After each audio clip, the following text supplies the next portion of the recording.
Por su extravagancia, Andy Warhol era una rareza. Puso patas arriba el mundo del arte y ganó millones con ello. Produjo películas extrañas que hicieron rechinar los dientes a Hollywood. Trabajó en un estudio forrado con papel de aluminio y lo llenó de gente excéntrica. Además, frecuentó a las más brillantes superestrellas en el escandaloso Estudio 54 y encima llevaba aquella peluca. Era una mata de pelo blanco, parecía pelo de Jack. Resultaba totalmente falso. Eso es lo que todo el mundo sabe de Andy Warhol, pero ¿quién fue en realidad? La imagen que ofrecía al público solo era una fachada. Una vez dijo, el entrevistador debería decirme las palabras que quiere que diga y las diré. Detrás de la máscara había un hombre a veces vicioso y a menudo solitario que temía a la muerte. Hoy les presentaremos al auténtico Andy Warhol. ¿Cómo consiguió el enclenque y afeminado Warhol sobrevivir en su infancia en la ciudad obrera de Pittsburgh? Quería estar con la gente, pero era demasiado tímido para estar con gente en la misma habitación. Les presentaremos el estilo de vida hedonista que adoptó en Nueva York. Había drogas por todas partes. Sexo en el sótano. Y después, las fiestas. Y luego, en Haltons era una locura. Una auténtica locura. Entraremos en su extraño estudio conocido como The Factory, donde Andy trabajaba y jugaba. La gente se moría de ganas de estar allí. Cada tarde había una fiesta. Presenciarán la producción de sus extrañas y a veces tórridas películas. Siempre se me caía el taparrabos y enseñaba el culo cuando subía por las escaleras. Y alguien escribió, no queremos ver más películas de 2 horas sobre el culo de Taylor Mead. Reviviremos el violento atentado contra su vida. Cuando vio que le apuntaba con la pistola, dijo, no dispares, no dispares, no dispares, Valerie. Pero lo hizo. Examinaremos sus poco corrientes hábitos sexuales. Era un cero total, era neutro. Aunque tenía novios, más que novias, no culminaba ni mantenía sus relaciones. Y finalmente analizaremos las intrigantes circunstancias que rodearon su muerte.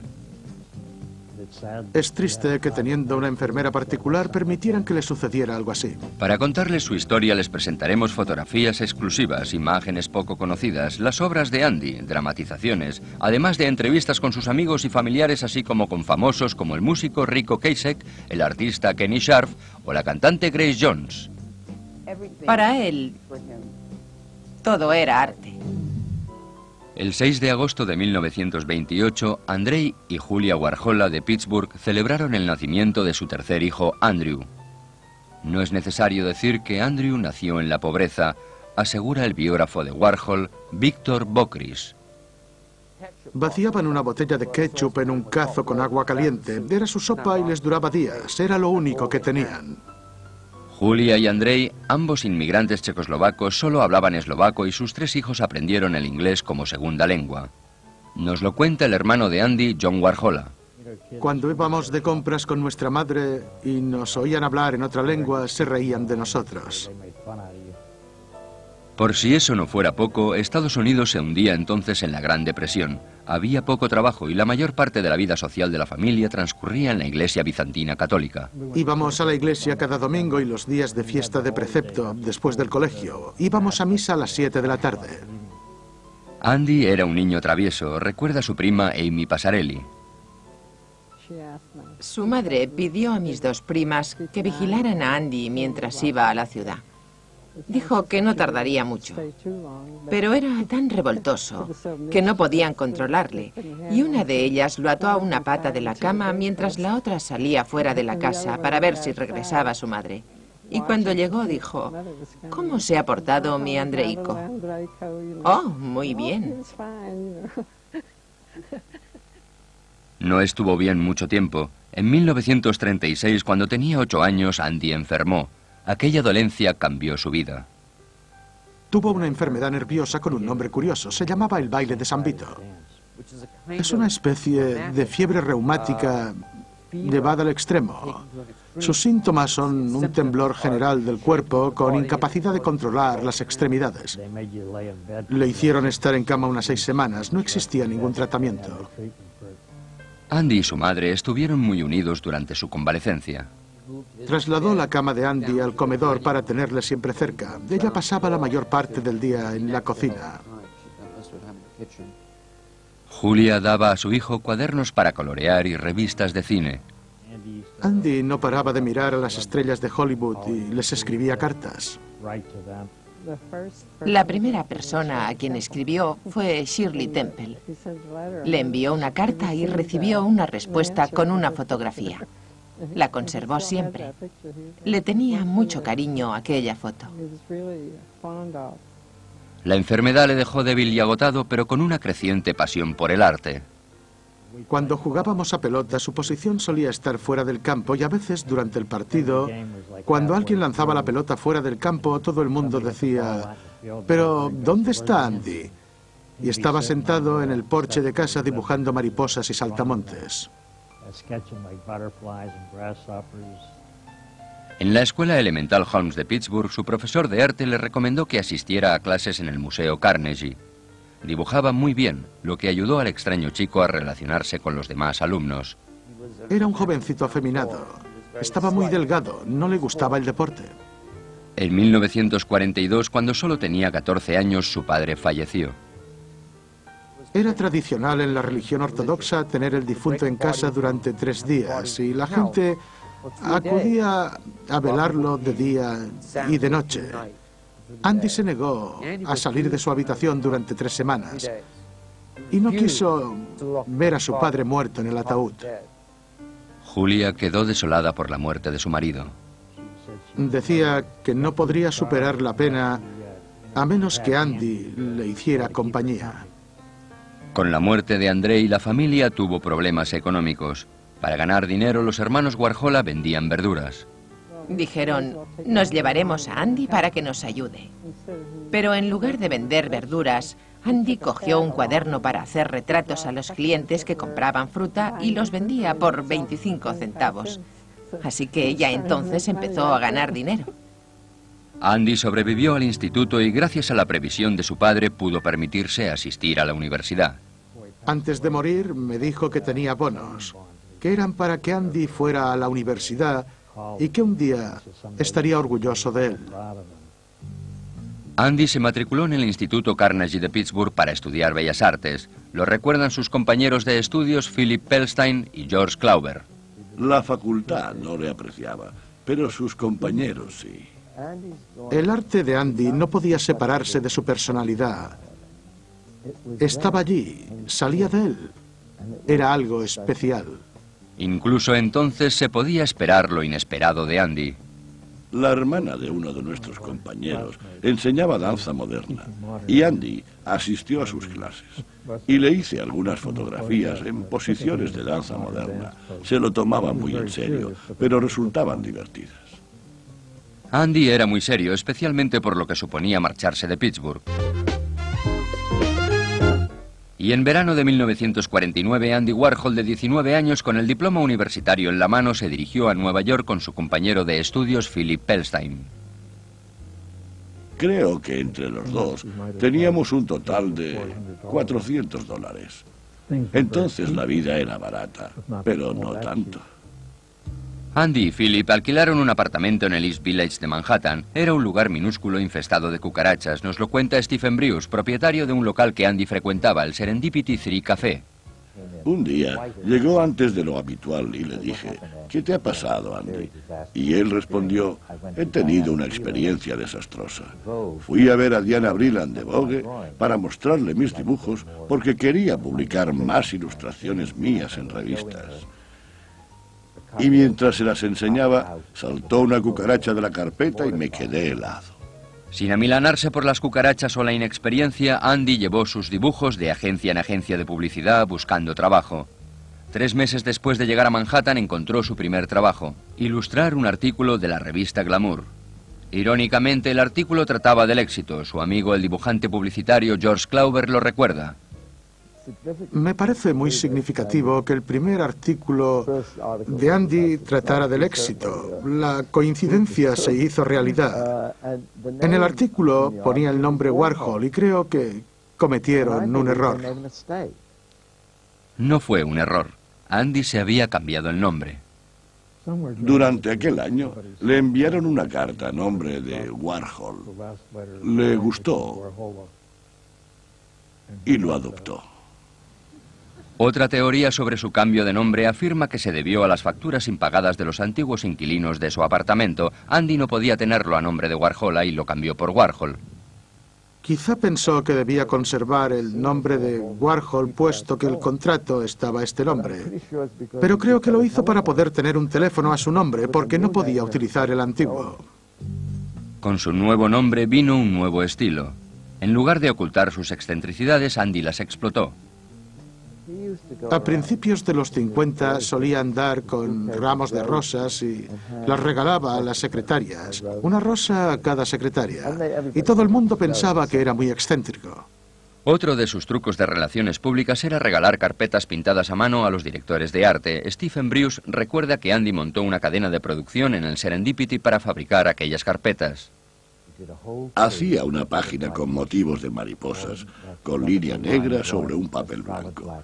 Y luego iba al Serendipity con un grupo de amigos. Les pasaba el papel y tintas de colores y les decía, coloreadlo. Eran sus métodos de promoción para que la gente supiera de su existencia. Intentaba montar un negocio. La perseverancia le dio el éxito. A finales de los 50, a los 22 años, Warhol pudo alquilar un apartamento. Poco después de mudarse, su madre Julia fue a visitarle. Mi abuela era muy feliz allí. Era feliz porque estaba con Andy. En verano de 1952, Julia se fue a vivir con su hijo. Para cualquier otro joven hubiera sido extraño, no para Andy. Ella le quería tanto que aceptaba todo lo que hacía. Y él era muy atento con ella. Y ella se lo toleraba todo. ¿Sí, Julia sabía que Andy era gay? Era casi imposible ignorar que lo era. Creo que eligió no creerlo. Andy no alardeaba de su sexualidad, pero admiraba a un prometedor joven escritor llamado Truman Capote. El provocador escritor vivía la vida a la que Andy aspiraba. Capote representaba la sensibilidad gay y también la de Warhol. Warhol rara vez llevaba a la práctica sus deseos. Era un voyeur. Prefería ver los toros desde la barrera. Creo que la vida gay le fascinaba. Afirmar que participaba en ella es pura suposición. En realidad, las aventuras amorosas que mantenía con la gente que recogía eran claramente unilaterales, porque jamás hablaba de sexo o de temas personales. Coleccionaba gente, se ofrecía a sí mismo. Lo que Andy ofrecía era arte. El estilo de Warhol se hizo más distintivo cuando pidió a su madre que escribiera textos en sus dibujos. Esta página del libro de cocina de Andy, Wild Raspberries, refleja la colaboración entre madre e hijo. Lo comenta el biógrafo de Warhol, Victor Bockris. Hacía cientos de faltas de ortografía, escribía mal las palabras, pero él las incorporaba y las utilizaba.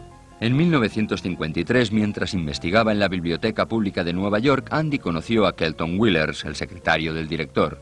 Willers fue el primer auténtico novio de Andy. Aunque su romance fue breve, su amistad duró unos 10 años. En 1954, Andy se encaprichó del escenógrafo Charles Lisenby. Estaba muy enamorado de mí. Y yo le apreciaba mucho como amigo. Era muy buen amigo. Pero él quería que sucediera algo que yo sabía que jamás sucedería. Mientras con Charles no pasaba nada, profesionalmente le sucedían muchas cosas. En 1955, cuando tenía 27 años, Andy encontró trabajo dibujando anuncios semanales para la tienda de zapatos de Ian Miller.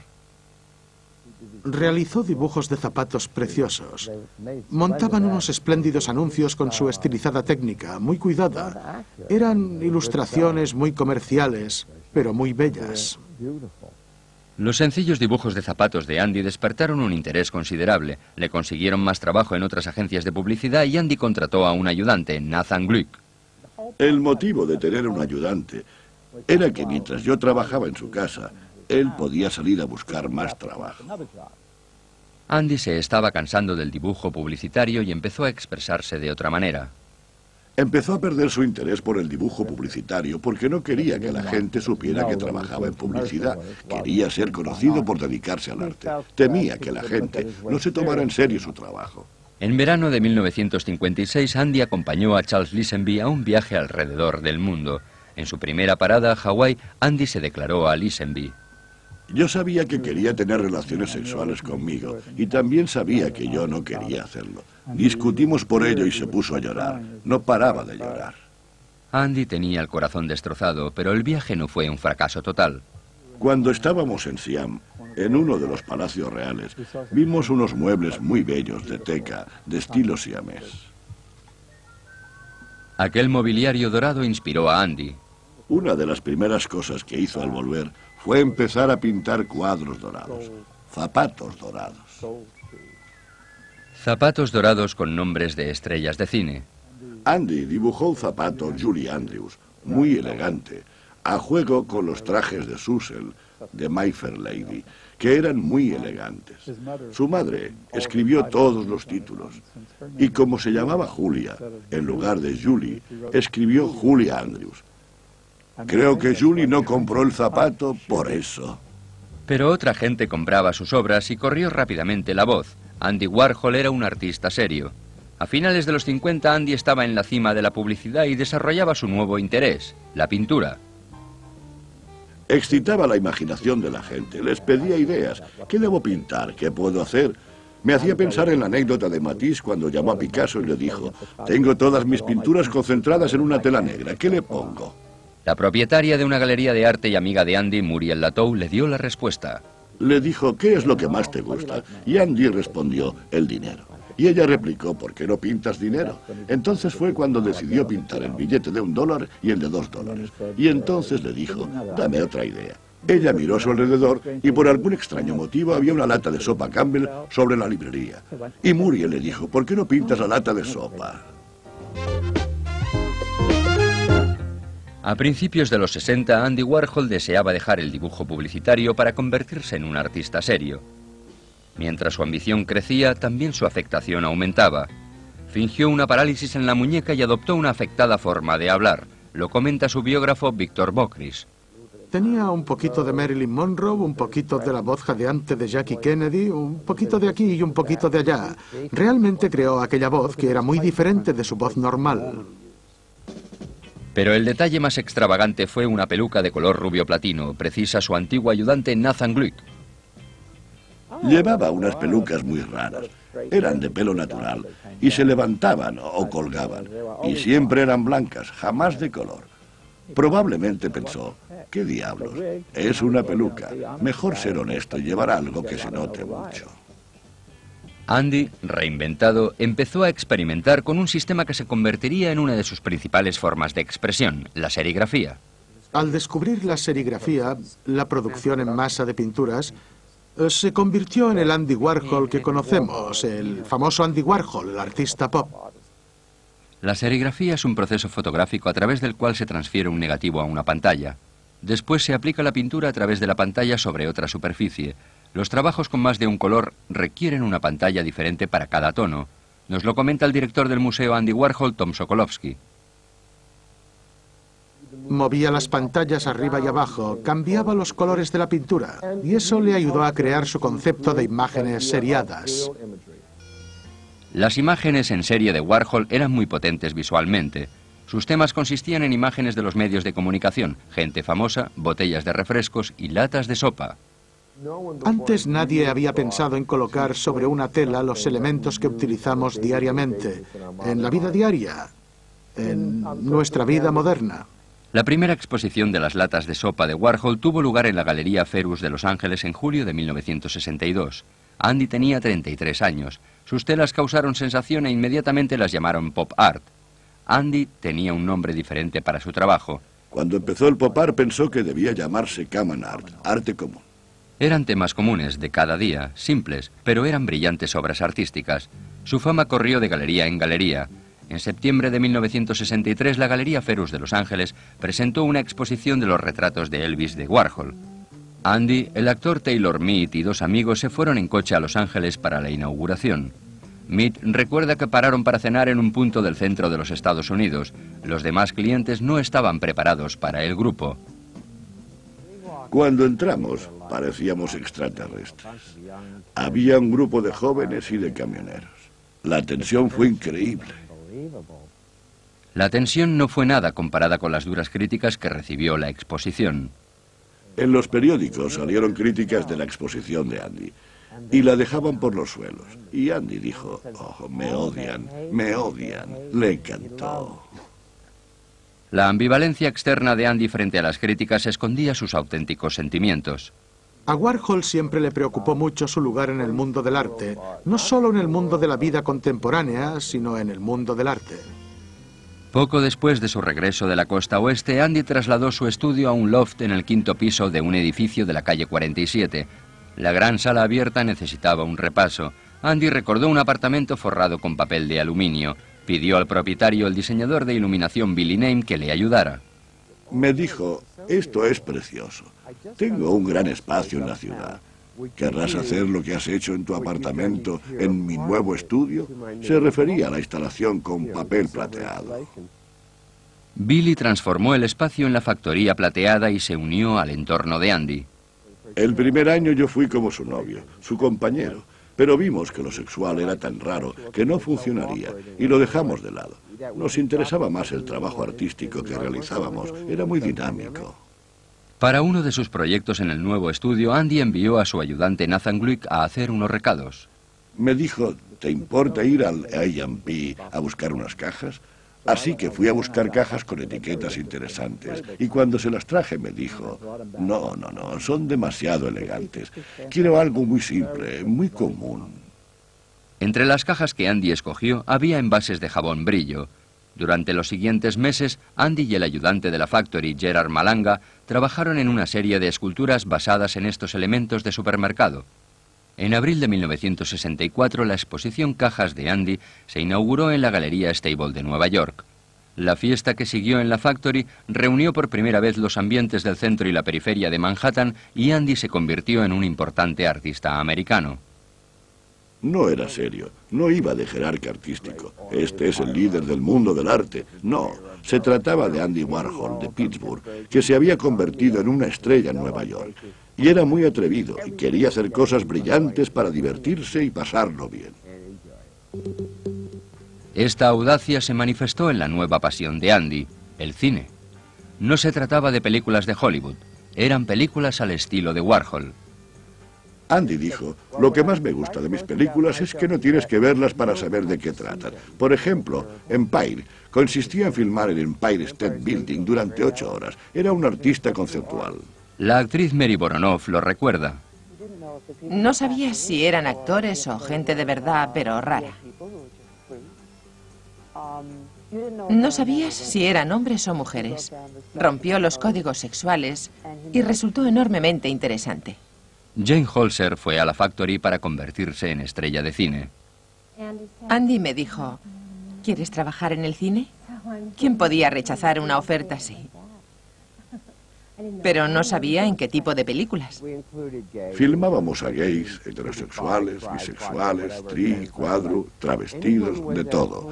A cualquiera que estaba en casa y quería actuar, le filmábamos.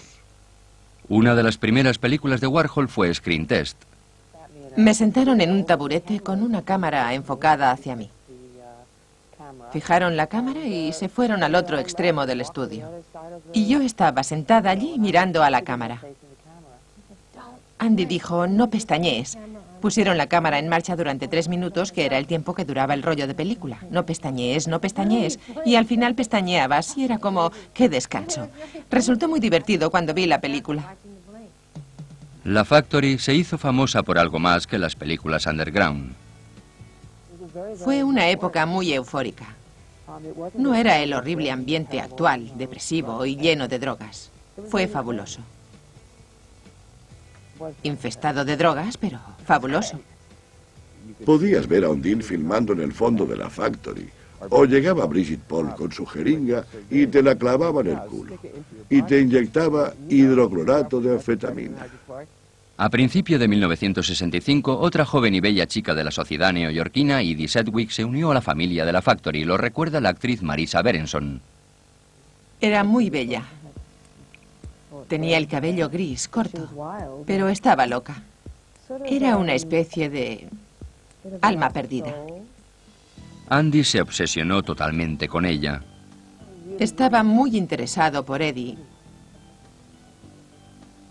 y por su situación que comprendía, aunque ella no la comprendiera. Edie era brillante, elegante y adicta a las drogas. Yo no quería estar en la Factory cuando ella estaba allí. Edie tomaba drogas, Andy no. Resultaba difícil estar con alguien que estaba en otro plano.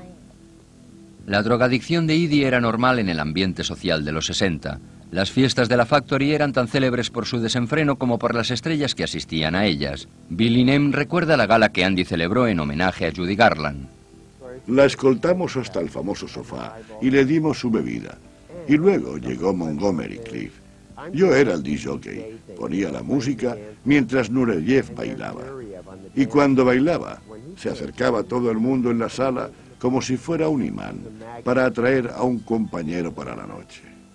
En otoño de 1967, Andy, de 39 años, conoció a Fred Hughes, un apuesto joven de 22 años que se convirtió en su gerente. Freddy parecía sacado de una película de los años 30. Era el hombre más elegante que he conocido. Fred se convirtió en el marchante de Andy, en su confidente y amigo, recuerda el escritor John Richardson. Limpió el estudio de Andy y fue muy criticado por ello, porque mucha gente creía que el lugar de Andy estaba en la antigua Factory, con todo el mundo haciendo locuras y toda clase de cosas. Bajo la influencia de Fred, una nueva actitud penetró en la Factory. Se creó un ambiente muy exclusivo. Era un mundo cerrado, con gente especial, y no se permitía la entrada a todo el mundo. Hughes presentó a Andy a la alta sociedad neoyorquina, un mundo de gentes ricas y aficionados al arte, y el poco convencional Andy se convirtió en un disputado invitado a cenar. Se levantaba y se ponía su traje de Andy Warhol. Se ponía su disfraz, su personaje, y salía y era Andy Warhol. A finales de los 60, el celuloide era el medio preferido de Andy. Aunque había niveles muy diversos de calidad, la cantidad era indiscutible, comenta el actor Louis Waldon. Rodaba una película en un día, y en 3 días estaba revelada y sonorizada, y se exhibía. Así que hacíamos una película por semana.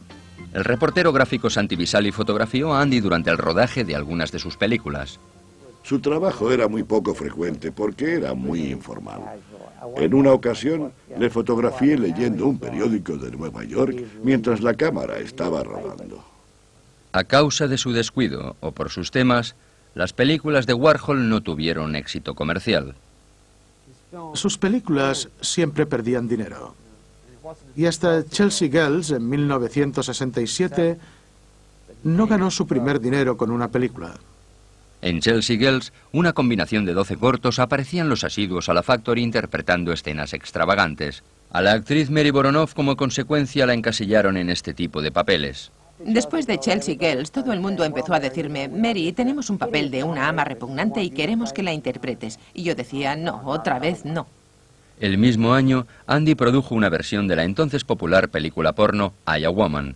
En el reparto de Warhol para I, a Man figuraba Valerie Solanas, una feminista radical fundadora y único miembro de la Sociedad para Trinchar a los Hombres, o SCAM. Estaba muy sola y desequilibrada, y muy furiosa, porque los hombres dominaban el mundo y explotaban a las mujeres. Una furia que Solanis más tarde dirigió contra Andy.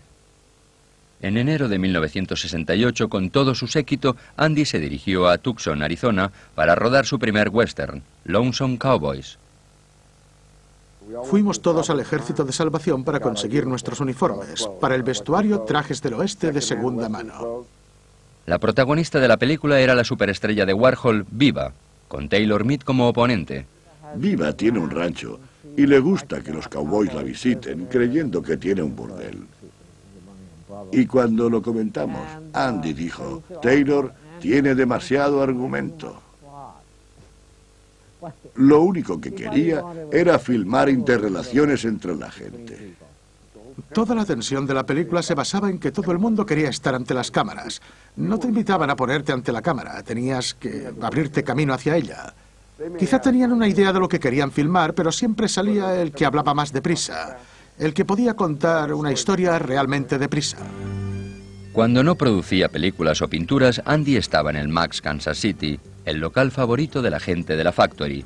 Justin Davis, entonces estudiante de arte, frecuentaba el restaurante. Había noches en el Kansas City que la gente se subía a la mesa y se masturbaba, y formaba parte de una performance. Y todo se convertía en arte. Lo comenta la superestrella de Warhol, Jane Holzer. Tenía una mesa en el Max Kansas City para los nuevos artistas o personas que llegaban a la ciudad y no tenían suficiente dinero para comer. Y no les daba dinero por un buen motivo, porque si les daba dinero podían gastárselo en drogas y él no lo sabía. Pero si necesitaban comida, podían ir a comer al Max. Aquella primavera Andy cerró la Silver Factory y abrió una nueva factory en un edificio de Union Square cerca de Manhattan. Además del emplazamiento cambiaron otras cosas, explica su amigo John Richardson.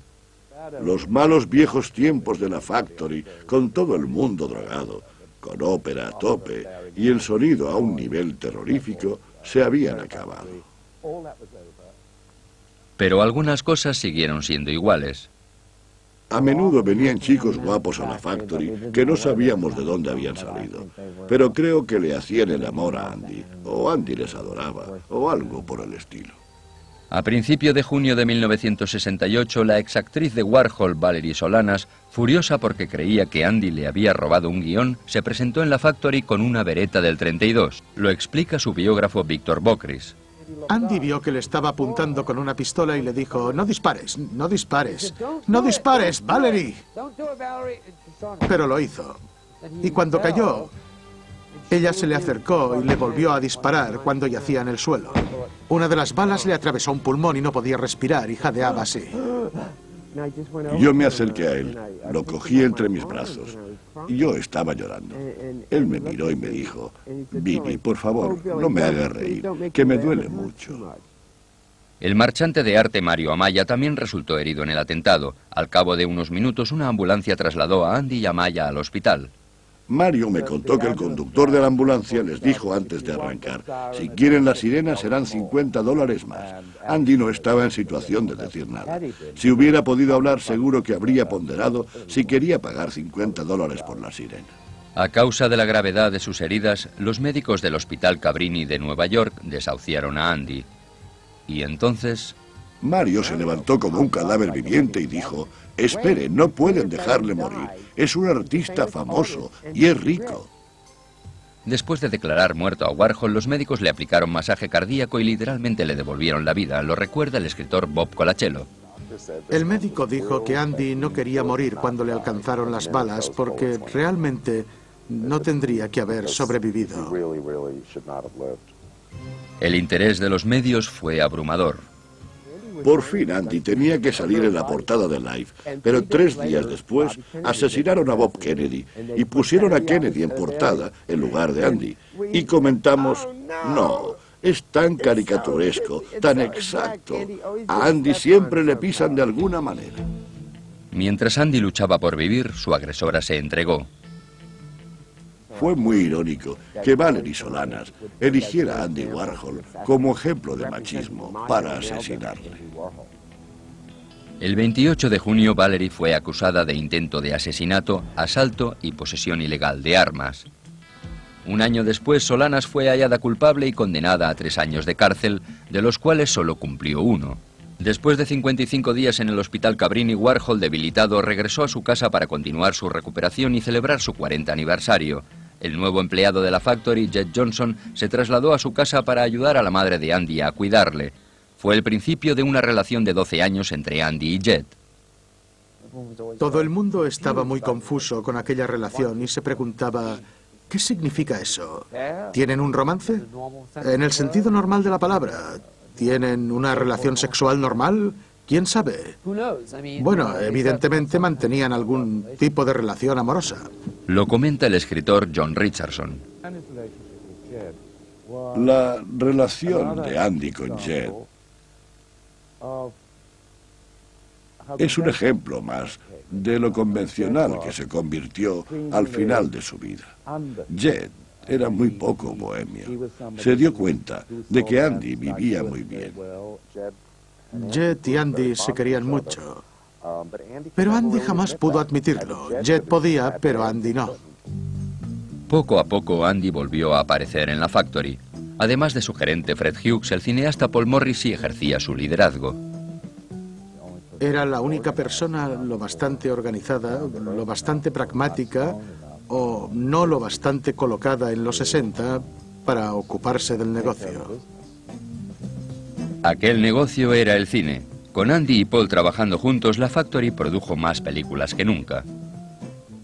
Se produjo una extraordinaria explosión de trabajo entre 1969 y 1972. Es cuando hizo sus películas más famosas, Flash, Trash, Hit.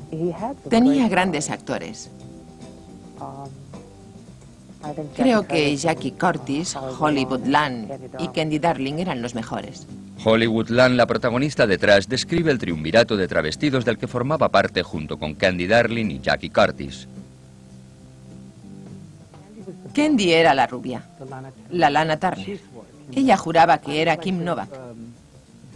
Yo era la morena, al estilo de Hedy Lamarr, y Jackie Curtis era la pelirroja, la Lucille Ball, con un diálogo cañero, muy lista. En aquel momento Warhol estaba en la cima. Éramos sus obras de arte vivientes. Estaba en la cima, en gran parte gracias al director Paul Morrissey, comenta la estrella de Hit Pat Ast. Paul y Andy se admiraban mutuamente.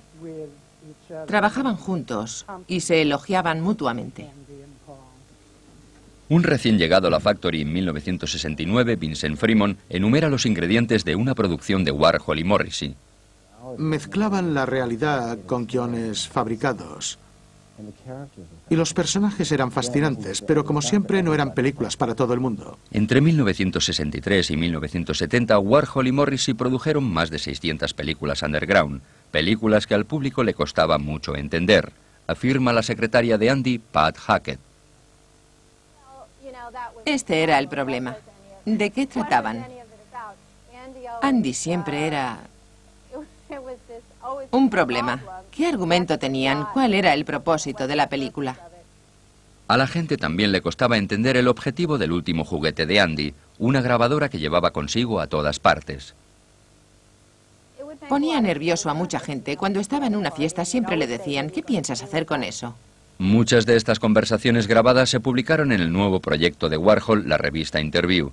En 1969 Andy empezó a publicar la revista mensualmente. Fue antes de la revista People. Sabía que la gente jamás se cansaba de los famosos. No había artículos, solo conversaciones con gente interesante. En 1970 Bob Colachello fue contratado como editor del Interview Magazine. Rápida, barata y moderna. Todo cuanto hacíamos, lo que él quería era grabar la entrevista, transcribirla y ponerla en la revista.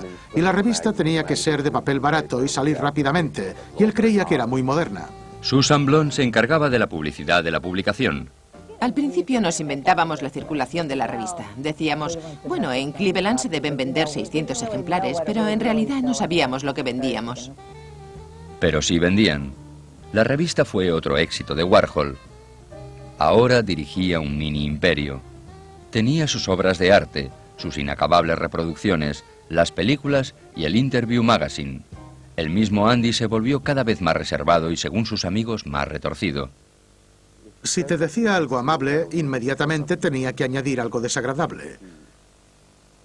No era fácil estar cerca de Andy. Cuanto más cerca estabas de él, más difícil resultaba. Taylor Mead lo recuerda. Su imagen externa era de una persona bella, dulce y amable, pero era frío como el hielo, calculador y malvado. Pero también lo era Beethoven. Después del atentado que sufrió Warhol en 1968, su estudio La Factory cerró filas. Sus actividades no siguieron la anterior política de puertas abiertas para con las gentes marginales de Nueva York. Después de meses de recuperación, Warhol, más frágil que nunca, regresó a la Factory y empezó a montar las empresas Andy Warhol. En mayo de 1970, en una subasta en la Galería Parky Burnett, una de las latas de sopa de Warhol se adjudicó por $60.000, el precio más elevado jamás pagado por una obra de un artista americano vivo. Warhol tenía 41 años. Bajo la dirección de su gerente Fred Hughes y del director de cine Paul Morrissey, las empresas de Andy Warhol se convirtieron en una sólida corporación. El exeditor del Interview Magazine Bob Colachello lo comenta. Andy y Paul Morrissey se esforzaron conscientemente por contratar a chicos de familias de clase media, universitarios que no tuvieran problemas graves con las drogas.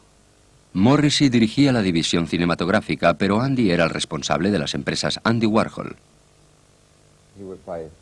Solía decir como un cumplido: vaya, este tipo de cara es bueno, deberías utilizarlo para todas las historias.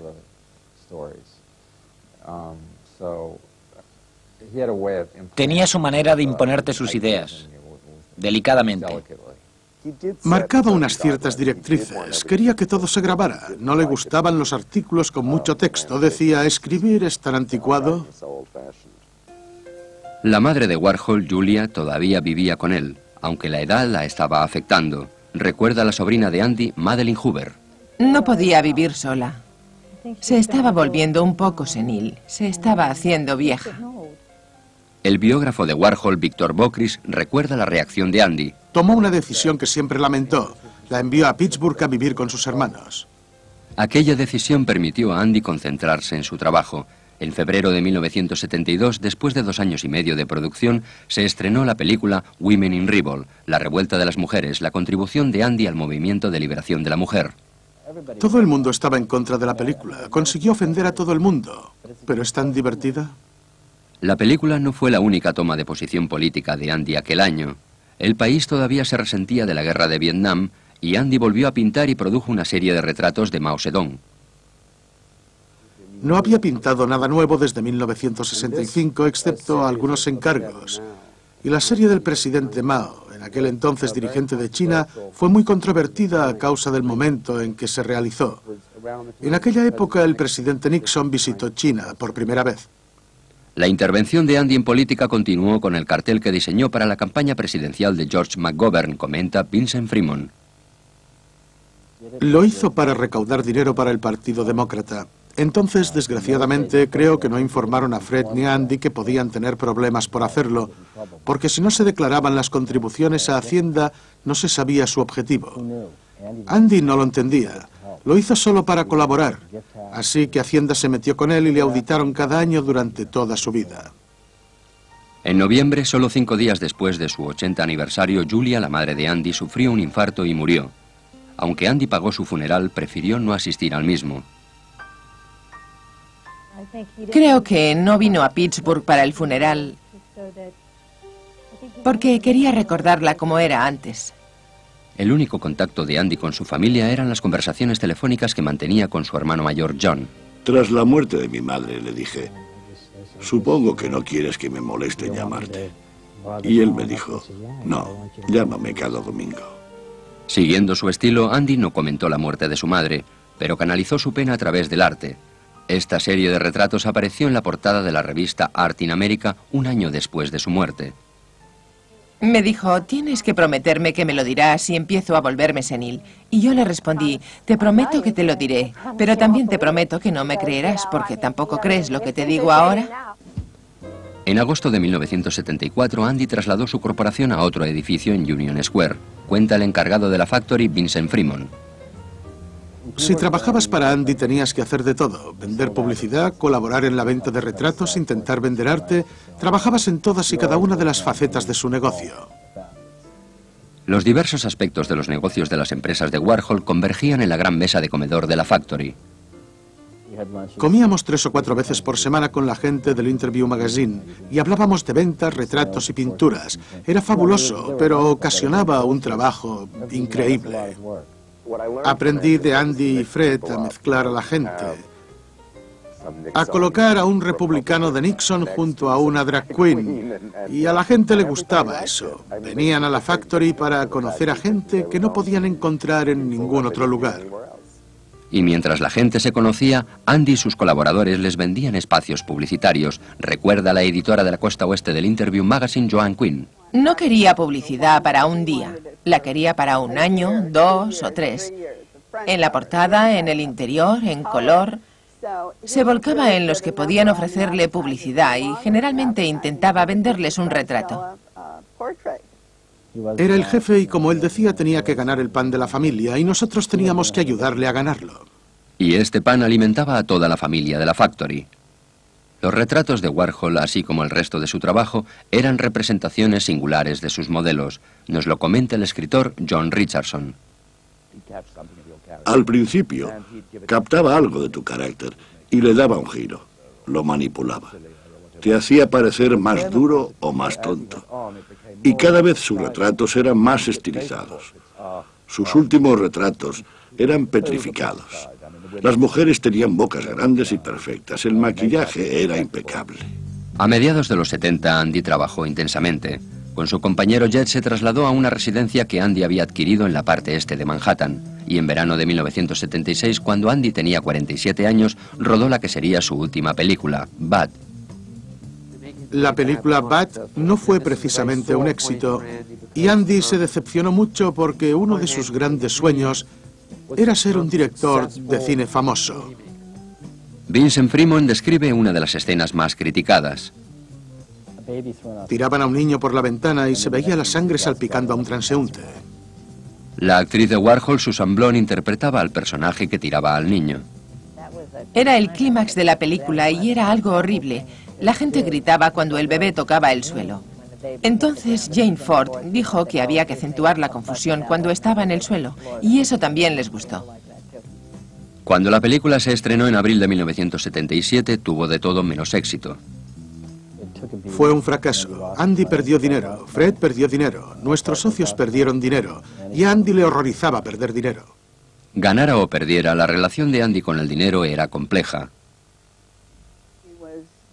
Era generoso con la gente con quien le apetecía ser generoso. Y era mezquino y avaro con otra gente. A algunos les daba, a otros no, y siempre creía que no le pagaban lo suficiente. Como una reacción frente a las auditorías anuales de Hacienda, Andy empezó a dictar cada mañana su diario contable a su secretaria Pat Hackett. Eran 2 temas en uno: el informe de Hacienda y un registro de sus pensamientos y su sensibilidad. Anotaba lo que gastaba por un refresco, un taxi, una entrada de cine o en palomitas. Lo apuntaba todo para deducirlo después en su declaración. Creía que todo lo que hacía tenía que ver con su negocio. Y era cierto, jamás conocí a nadie tan trabajador. Quería deducirlo todo. En 1977, Andy creó una especie de sucursal de su empresa en el nuevo local nocturno de Nueva York, Estudio 54. Consideraba sus salidas nocturnas diarias como parte de su arte. Lo hacía para recoger material y lo grababa todo. Siempre llevaba una cámara y una grabadora encima y siempre intentaba recordar todo lo que podía para contárselo a Pat Hackett. Lo comenta el amigo de Warhol, el fotógrafo Christopher Makos. Para alguien como Andy, que siempre buscaba retratos o quería conocer a nuevas estrellas o gente famosa, era una especie de gran mercado de ganado. La asidua Grace Jones. Era como una matriz, como un vientre o una crisálida. Aunque fuera grande, todos se conocían. La actriz Pat Ash también lo frecuentaba. Era una locura, por todas partes. Íbamos a la sala de sonido y allí estaban Halston y Liza y Bianca y fulano y mengano. Era el lugar de moda. La superestrella de Warhol, Holly Goodland, también lo recuerda. Había fiestas fabulosas, drogas, desenfreno. Pasaba de todo. Los mellizos Dupont eran clientes regulares de estudio. En el anfiteatro, en el sótano, en los lavabos. Los hombres iban al lavabo de mujeres. Había una encargada que se llamaba Aurora que te guardaba la droga. El copropietario de Estudio 54, Ian Schreger, acogió con gusto la presencia de Andy en el club. Cuando vino a estudio fue como un sello de garantía. Si él estaba allí, debía ser el lugar de moda. Su amigo Stephen Bruce lo confirma. Se sentaba allí y todo el mundo acudía a verle. Siempre estaba mirando y la gente entraba y salía, un famoso tras otro. El colaborador de Interview, Armistead Mappen, lo recuerda. Era un ambiente extremadamente homoerótico. Andy se rodeaba de chicos guapos y drag queens y era abiertamente gay con casi todo el mundo. Pero el comportamiento de la gente del círculo de Andy era muy reservada. Es difícil imaginar a un Andy Warhol reservado, pero así mantuvo su relación con Jed Johnson. No manifestaban ninguna señal de que tuvieran una relación, ni tan solo los típicos comentarios hirientes de las parejas. No digas eso, o ¿dónde has estado? Andy mantenía muy lejos de él a la gente que tenía más cerca. En una ocasión, Jed contestó al teléfono cuando llamó el hermano de Andy. «Hola, John, ¿cómo está Julia?» Y John respondió, «Jed, ¿no sabes que murió hace 2 años?» Esa clase de cosas volvían loco a Jed porque no se puede vivir con alguien que no te cuenta que su madre ha muerto. La ambigüedad y Andy iban de la mano. Recuerda a la actriz Pat Ast. No había manera de obtener respuestas claras con él. Él era así. Su personaje no quería hablar con nadie y él lo quería así. Era un tipo extraño. Siempre le atraía la gente diferente. Andy se rodeaba de gente que tenía determinados elementos de comportamiento que él no poseía. Le encantaban los habladores. Cuanto más podías hablar, más quería verte. A Warhol seguían atrayéndole los hombres jóvenes.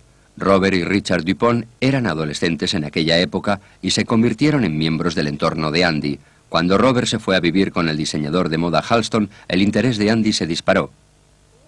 Me han comentado que te has ido a vivir con Halston y yo le dije, las noticias vuelan. Creo que a Andy le interesaba porque si Robert estaba allí, podía contarle todo lo que pasaba en casa de Halston. Y lo hice, y Halston se enfadó mucho. A Andy le encantaba el cotilleo.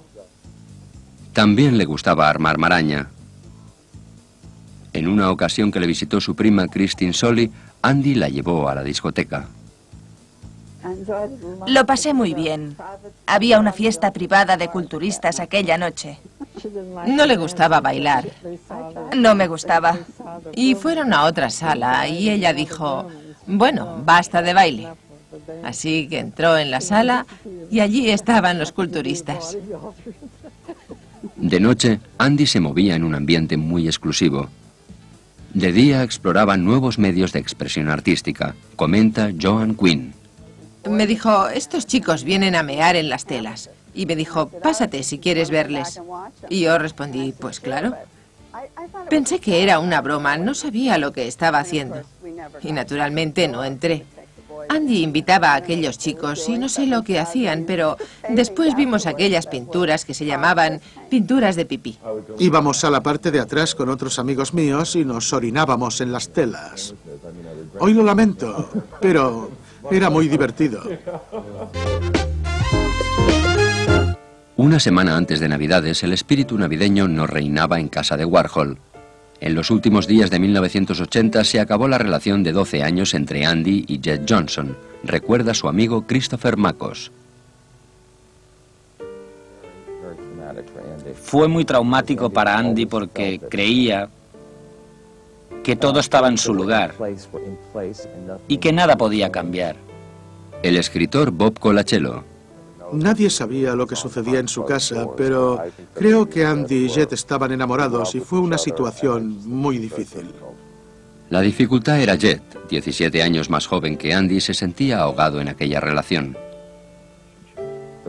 La relación entre una persona mayor y un joven cambia cuando el más joven crece. No se trata de que se separen, son los años. Cambian sus necesidades y gustos y su personalidad. Creo que es lo que le sucedió a Jed. Si perder una relación fue duro, buscar otra era todavía más duro, comenta el biógrafo de Warhol, Victor Bockris. Andy había cumplido los 50 y estaba muy alterado porque se daba cuenta de que a su edad las posibilidades de iniciar una nueva relación, una relación amorosa con éxito, son mucho menores que cuando tienes, pongamos, 30 años. Andy solía decir, Dios mío, es demasiado duro, Bob. La vida es demasiado dura. ¿Qué es el amor? Vamos, Bob, tú no creerás en el amor. A Andy le gustaba especialmente comentar el tema con su viejo amigo, el escritor Truman Capote, uno de los pocos que todavía creía en el amor. Andy le decía, ¿cómo puedes estar enamorado de tu novio, Truman, si no te has ido a la cama con él desde hace tantos años? Y Truman le decía, Andy, tú no lo entiendes. El amor y el sexo no tienen por qué ser lo mismo. Puedes querer a alguien cuando el sexo se acaba. Y Andy replicaba, oh, Truman, ¿y qué es el amor? Esto no es amor, el amor es solo pagarle $100 a alguien. Y tenían auténticas batallas, el cínico contra el romántico. A pesar de su pesimismo, Andy estaba decidido a encontrar otro compañero sentimental, recuerda el exayudante de Warhol, Benjamin Louis. Creía que tenía que salir con alguien de una cierta edad, no con un chico de 20 años, sino con un tipo de 30, cuando la belleza empieza a desvanecerse ligeramente. Como todo el mundo, Andy pidió ayuda a sus amigos, pero a diferencia de muchos ofreció una recompensa. Un nuevo reloj Jaeger-LeCoultre. Su amigo Christopher Makos no pudo resistir la tentación. Me dijo, si me encuentras un novio o una situación que funcione, te regalaré el reloj. Así que estaba muy motivado para encontrar la persona adecuada. Es lógico. Y entonces pensé que John Gould era perfecto. Era muy reservado, muy discreto. Andy se enamoró de Gould, un ejecutivo de la Paramount Pictures. Los amigos de Warhol estaban escépticos. Aquella aventura amorosa con John Gould era extraña, entre comillas. Era un joven excelente con quien Andy se obsesionó y le llenó de regalos. Hizo con John lo que jamás había hecho con Jed. Es como si quisiera decirnos a todos, decíais que no fui lo bastante amable con Jed, así que le regalaré un collar de diamantes a John Gould. El collar de diamantes provenía de la colección de joyas de Andy, porque Andy se dedicaba a acumular accesorios de todo tipo, comenta la exeditora de la costa oeste de la revista Interview, Joan Quinn. Se obsesionaba con ciertas cosas. Alguien le dijo que había que invertir en perlas, así que empezó a comprar perlas. Andy iba de compras y compraba botes de galletas o pintura académica francesa, y fuera lo que fuera, lo dejaba en la bolsa o envuelto en papel y lo apilaba en el comedor.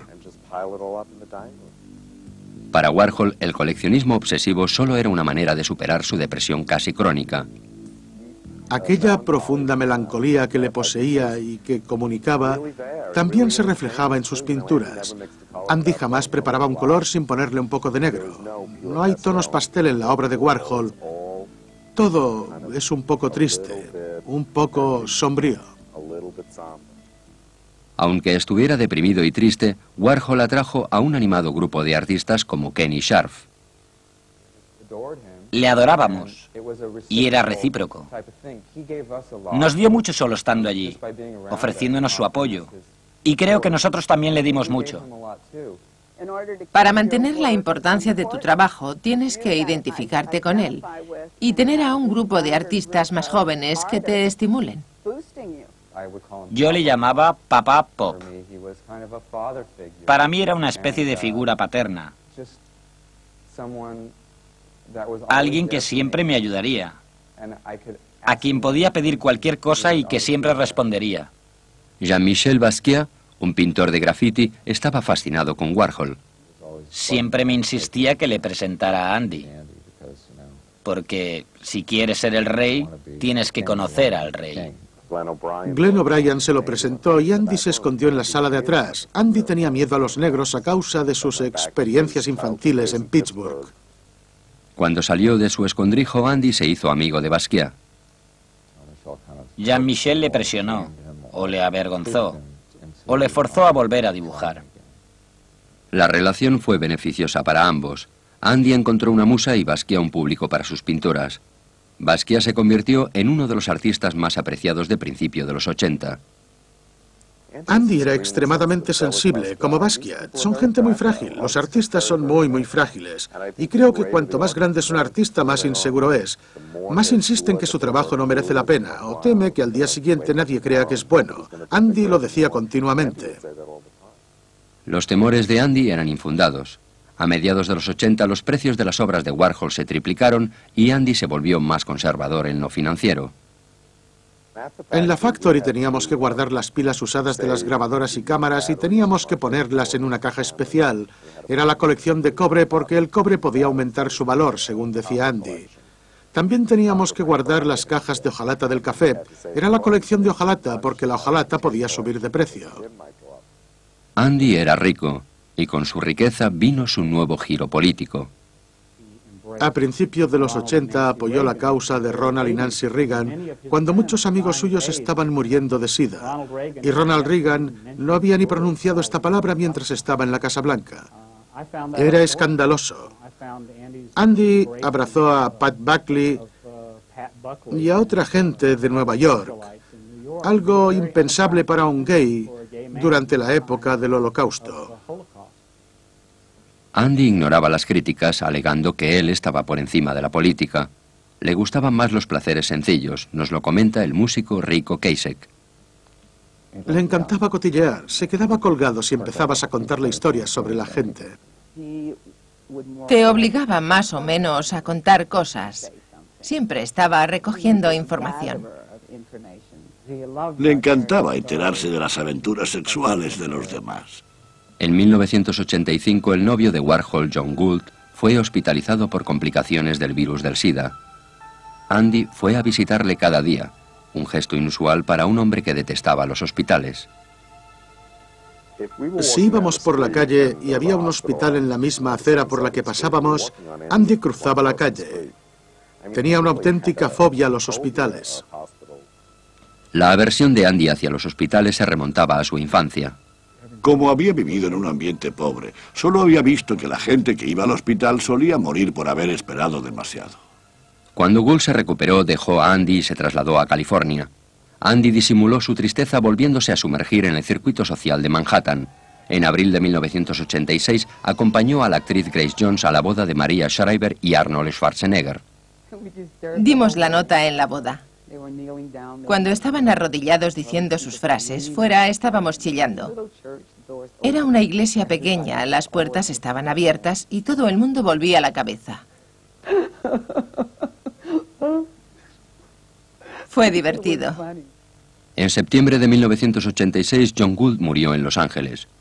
Aunque su ruptura había destrozado a Andy, no mostró emoción alguna cuando se enteró de la noticia. Aquel noviembre su hermano John le invitó a su casa por vacaciones. Mi esposa y yo le dijimos, Andy, ¿por qué no vienes a pasar el Día de Acción de Gracias con nosotros? Y él dijo, gracias, pero ya tengo dónde ir. Andy se había comprometido a ir a la Iglesia del Descanso Celestial de Manhattan a alimentar a los mendigos. En 1986, inspirado por un cuadro que había en su casa cuando niño, dio el toque Warhol a la Última Cena de Leonardo da Vinci. Su amigo de la facultad, el pintor Philip Pelstein, se escandalizó. La versión de Andy lo redujo a un cuaderno para colorear. Creo que eso expresa su relación con el arte occidental. Para él era un juguete al que daba patadas. En enero de 1987, su Última Cena se presentó en Milán. La inauguración de su muestra causó sensación. La gente se volvió loca. Unas 10.000 personas acudieron a la exposición. Aunque de nuevo el arte de Andy obtuvo un éxito fulgurante, no todo marchaba bien. Andy estaba enfermo. Cuando volvimos de Milán después de la exposición de la Última Cena, tenía dolores de estómago. Y para curarse llevaba cristales en los bolsillos. No era propio de Andy. Andy no era aficionado a lo esotérico, solo en sus últimos 2 años. Finalmente, Andy buscó ayuda en la medicina tradicional y el 18 de febrero de 1987 le diagnosticaron una infección aguda en la vesícula biliar. Necesitaba una intervención urgente. Andy estaba aterrorizado. Solía decir que si jamás volvía a un hospital moriría. Por ello se resistió tanto tiempo a operarse. Andy fijó la operación para 3 días más tarde, lo comenta su amiga y secretaria Pat Hackett. No quería ni que figurara en el diario que iban a operarle. Dijo, me voy allí y te llamaré cuando haya acabado. Andy se presentó en el Serendipity con un grupo de amigos la noche anterior a su operación de la vesícula biliar. Estaba muy nervioso y se atracó de pastel helado de limón. El viernes 20 de febrero, Andy Warhol, que entonces tenía 58 años, ingresó en el hospital de Nueva York bajo el nombre de Bob Robert. A la mañana siguiente le habían sacado las piedras de la vesícula. No hubo complicaciones durante la operación. Le llevaron a su habitación y contrataron a una enfermera particular para que se ocupara de él. Todo parecía marchar bien. Miraba la televisión y hablaba por teléfono. La enfermera dijo que revisó sus constantes vitales a las 4 de la madrugada y que eran normales. A las 5:45 advirtió que estaba azul y avisó a un equipo cardíaco. Como dijo la enfermera, estaba tan pálido y quieto cuando llegó que cuando llevaba horas muerto no noté diferencia alguna. El sábado 21 de febrero de 1987 operaron a Andy de la vesícula. El domingo 22 de febrero, John Warhol llamó a su hermano Andy para su charla semanal. Fred Hughes contestó al teléfono y solo dijo, Andy está muerto. Y fue otro shock. Le respondí, ¿qué significa que está muerto? Y añadí, ¿ha tenido un accidente de automóvil o qué? ¿O qué? Era la pregunta. Andy Warhol estaba sobrehidratado, sufrió un paro respiratorio y murió de un fallo cardíaco. Fred Hughes, gerente de Andy durante 20 años, fue la primera persona a quien avisó el hospital. Fred llamó a su amigo el abogado Ed Hayes.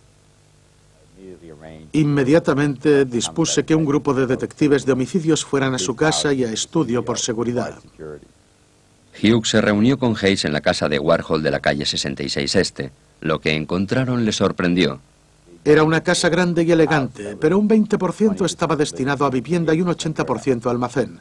Estaba abarrotada. La mayoría de habitaciones estaban completamente abarrotadas como si fuera un almacén, llenas hasta el techo de los objetos que había adquirido.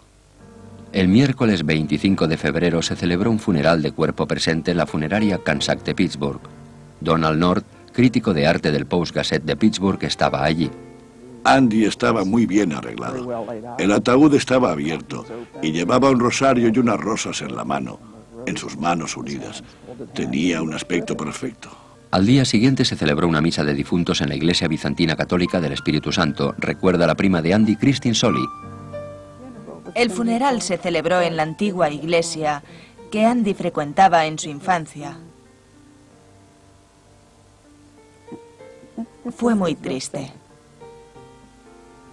Andy Warhol fue enterrado en el cementerio católico de San Juan Bautista junto a sus padres Andrei y Julia. Entretanto, los amigos de Andy intentaban superar su pérdida. Nueva York estaba anonadada. Fue un gran golpe porque nadie creía que Andy pudiera morir. Siempre estaba presente. Creía que Andy nos enterraría a todos. No lo creí durante mucho tiempo. Me costó aceptarlo, creerlo. Me decía a mí misma, Dios ha muerto. Algo que le causaba tanto miedo. El 1 de abril de 1987, 5 semanas después de su muerte, se celebró un funeral solo para invitados en la Catedral de San Patricio de Nueva York. Comenta el amigo de Warhol, John Richardson. Pensaron que algún loco marginal de la Factory podría provocar un escándalo. Así que Ed Hayes dispuso que hubiera unas 50 personas de seguridad en la catedral. Lo recuerda la prima de Andy, Amy Passarelli. Cuando entré en la Catedral de San Patricio me eché a llorar. Era tan bonito. Había tulipanes rosas y amarillos, con una gran cinta en todos los bancos, en ambos lados de la nave. La catedral estaba abarrotada de la gente más variopinta. Era como estar en Estudio 54 a las 10 de la mañana. Una mujer que estaba junto a mí se puso a respirar fuerte. Creía que estaba llorando, así que iba a tenderle mi pañuelo, pero vi que estaba esnifando cocaína. Lloré mucho. Llevaba un velo y... La escena final de Andy, por lo menos aquel día, fue unir a todo el mundo bajo un mismo techo. La ironía de celebrar el funeral el Día de los Inocentes no escapó a los asistentes, recuerda el amigo de Andy, Justin Davis. Todo el mundo no paraba de girarse esperando que Andy hiciera su entrada, pensando que todo era fingido, solo para crear otro momento lo Andy Warhol. Mientras sus amigos recordaban la vida y el imperio de Andy, los abogados desmontaban sus propiedades. Desde el fallecimiento de Andy se extremaron las cosas. Parecía que lo único importante era el dinero. Todo el mundo iba a por su dinero. A la familia nos excluyeron de todo. A todos nos dolió, pero no podíamos hacer nada con sus objetos personales y las cosas de nuestra abuela. La lucha por la herencia familiar no fue la única batalla que los desolados parientes de Andy tuvieron que librar. En diciembre de 1987 demandaron al hospital de Nueva York alegando negligencia y cuidados insuficientes. Se suponía que tenían que vigilarle. Tenía 7 veces más fluido en sus pulmones de lo normal. Y eso fue lo que le ahogó, el fluido. Al final del juicio, el caso fue sobreseído. En el último momento, antes de presentar el caso al jurado, el hospital accedió a pagar $2.900.000 a los hermanos de Andy. El 24 de abril de 1988, 14 meses después de la muerte de Warhol, más de 10.000 objetos personales suyos fueron a subasta. Los subastamos en Sotheby's para recaudar dinero para la fundación. Los precios de la subasta fueron mucho más elevados de lo que Andy hubiera soñado pagar por ellos. Después de 10 días, la subasta recogió más de $25 millones. En su testamento, Andy había decidido que el dinero se utilizara para crear una fundación para las artes visuales. Era normal, ya que no tenía esposa e hijos, que devolviera lo que había ganado y ocupara un lugar en la historia siendo generoso con la gente. En mayo de 1987, siguiendo la voluntad de Andy, se registró su Fundación para las Artes Visuales. 2 años después, el 1 de febrero de 1989, el Museo de Arte Moderno presentó la exposición Andy Warhol, una retrospectiva. Al morir, Andy Warhol finalmente consiguió el reconocimiento que tanto había deseado. A finales del mismo año, más de 800 páginas de cotilleos y observaciones personales de Andy se publicaron bajo el título de Los diarios de Andy Warhol. El libro levantó ampollas. Andy dijo de Robert que lo único que sabía hacer era planchar. Sí, me dolió mucho. Estaba lleno de comentarios malvados, al estilo de Andy, pero era más travieso que malo. Algunos amigos que creían que eran amigos suyos se enfadaron mucho, como Halston. Después, Halston vendió todos los cuadros que tenía de Warhol. Los diarios son algo más que cotilleo, según la editora del libro, Pat Hackett. Andy se revela en los diarios del modo que quisiéramos conocer a alguien. Están llenos de angustia y dolor y a pesar de ello son muy divertidos. Divertidos para algunos, pero no para los que veían publicados sus momentos privados con el autor, comentan los hermanos Dupont. Yo tenía 17 años, era impresionable y pensé que se trataba de una relación. Le gustaba bromear y decía tonterías como, solo le tocaré y le magrearé, le daré besos y le llevaré por ahí. Bueno, esto es una especie de novio, ¿verdad? En 1990, la Fundación Andy Warhol para las Artes Visuales contrató a Archibald Gillies como director. El principal objetivo de la fundación es ocuparse del legado de Andy Warhol, de sus obras de arte y sus archivos. El objetivo de la fundación se puso a prueba en 1992, cuando Ed Hayes, el abogado elegido para ocuparse de los asuntos póstumos de Warhol, la denunció por impago de honorarios adicionales. Hayes argumentaba que le habían prometido un 2% de las propiedades de Warhol. El punto central de su demanda era la valoración de las mismas. En aquella época dije, y todavía lo creo, que devaluaban excesivamente su obra. El valor de sus propiedades también impactó a la opinión pública. La ley exige que cada año este tipo de fundaciones empleen una parte de su patrimonio en becas. Es una manera de evitar pagar impuestos. Es una manera de asegurarse de que la gente recibe algo a cambio de los beneficios fiscales. Es muy importante para los ciudadanos porque se trata de un 5%. Y es muy importante para Fred y para mí porque vamos a porcentaje. Ambas partes ganaron pequeñas victorias. En primavera de 1996, el Tribunal de Apelación de Nueva York emitió el veredicto final. Al final, los tribunales fallaron a favor de la fundación y la propiedad. ¿Y qué beneficio obtuvieron los ciudadanos? Se dieron muy pocas becas y las que se dieron eran muy modestas. De una manera cómica y casi warholiana, todo salió mal. El 13 de mayo de 1994, el Museo Andy Warhol se inauguró oficialmente en Pittsburgh. La esclerosis múltiple de Fred Hughes no le impidió asistir a la fiesta de inauguración, recuerda el crítico de arte Donald Miller. Asistió Fred Hughes en una silla de ruedas. Llevaba un pijama con un estampado de piel de tigre. Warhol indiscutiblemente es uno de los principales creadores del arte moderno. Tenía un don de Dios. Convertía en arte las cosas más ordinarias. Su influencia fue enorme. En parte fue buena y en parte mala. Dio la oportunidad a la gente de hacer basura con la excusa de que Andy Warhol lo había hecho. Andy cogía objetos que estaban en los estantes de los supermercados, que todo el mundo conocía pero no les prestaba importancia. Decía, esto es arte. Y cambió nuestro modo de ver el mundo. Su influencia está tan asimilada que la gente no recuerda cómo eran las cosas antes de Andy. Se avanzó a su tiempo. No, no es cierto. Estaba en su tiempo. Comprendió perfectamente su época. Pero veía las cosas de un modo diferente a los demás. Andy fue todo imagen, pero a pesar de su peluca y de su afectación, jamás dejó de ser aquel niño de Pittsburgh. El dinero y la fama no le cambiaron. Siguió siendo mi hermano pequeño y trataba a la gente como siempre. Andy, en realidad, era una persona muy poco sofisticada. Era una persona muy real, pero nada sofisticada. Y siempre le atrajo la gente de otra extracción social,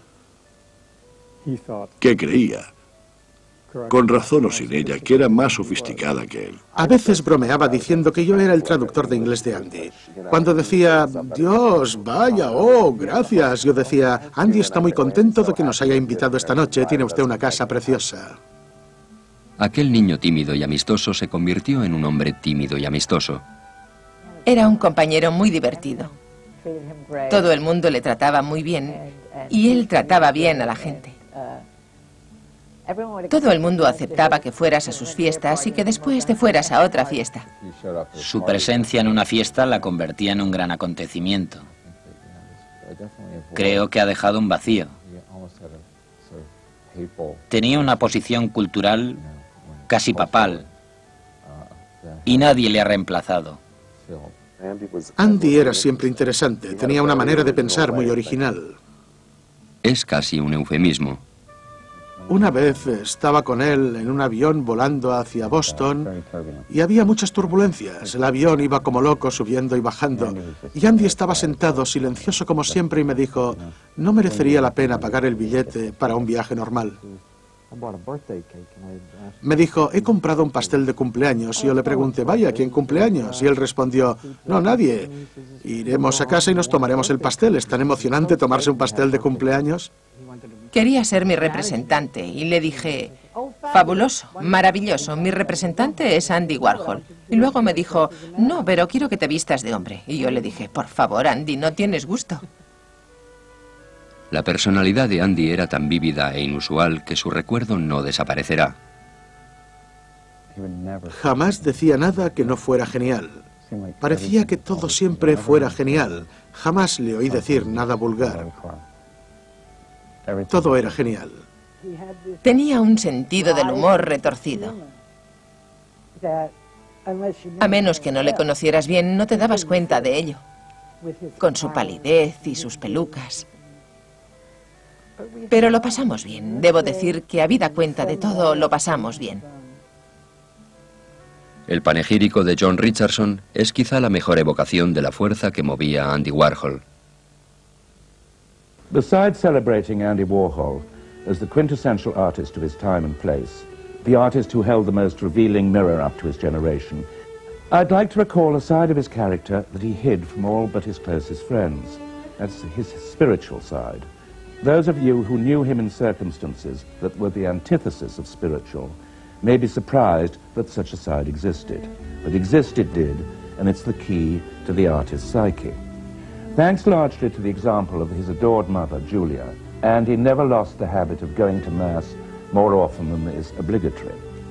The knowledge of this secret piety inevitably changes our perception of an artist who fooled the world into believing that his only obsessions were money, fame, and glamour, and that he was cool to the point of callousness. Never take Andy at his face value. The distance he established between the world and himself was above all a matter of innocence and of art. Isn't an artist usually obliged to step back from things? His ability to remain uncorrupted, no matter what activities he chose to film or tape or scrutinize. If in the 60s some of the hangers-on at the factory were hell-bent on destroying themselves, Andy was not to blame. Andy did feel compassion, and he did save many of his entourage from burnout. Though ever in his thoughts, Andy's religion didn't surface in his work until 2 or 3 Christmases ago. Andy's use of a pop concept to energize sacred subjects constitutes a major breakthrough in religious art. And how awesomely prophetic is Andy's painting, one of his very last, which announces, "Heaven and hell are just one breath away."